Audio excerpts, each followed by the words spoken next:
উজনি অসমৰ মহিমামণ্ডিত অগ্নিনাভ মন্দিৰলৈ আপুনি কেতিয়াবা গৈছেনে? যদিও যোৱা নাই, নিশ্চয় এবাৰ যাবলৈ চেষ্টা কৰিব। ঐতিহাসিক শিৱসাগৰ জিলাৰ নাজিৰাত অৱস্থিত এভাগ শিৱ বাবাৰ মন্দিৰ বৰ্তমান সময়ত অতি চৰ্চিত আৰু বন্দিত। বৰ্তমান সময়ত ভক্তৰ অগণন ভিৰ পৰিলক্ষিত হোৱা দেখা যায় এইভাগ মন্দিৰত।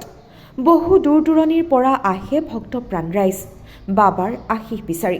পুৱা ৯ বজাৰ পৰা বিয়লি ৪ বজালৈকে খোলা হয় মন্দিৰভাগ। অৱশ্যে আপুনি শৰাই দিবলৈ হ'লে অনলাইন যোগেও দিব পাৰে। আৰু যিসকলে নিজেই গৈ শৰাই চাকি বন্তি দিব বিচাৰে তেওঁলোকে অৱশ্যে ঘৰৰ পৰা শৰাইৰ বাবে যাৱতীয় সামগ্ৰীখিনি নিয়াৰ প্ৰয়োজন নাই, যিহেতু মন্দিৰৰ প্ৰাংগণত সকলো সামগ্ৰী পাব। আপুনি একান্ত ভক্তি সহকাৰে যি বিচাৰে এইভাগ মন্দিৰৰ পৰা আশা পূৰ্ণ হয়। ইতিমধ্যে এই বিশ্বাস সাৰোগত কৰি বহুতো ভক্ত গৈছে আৰু তাৰ পৰা লাভান্বিত হৈছে।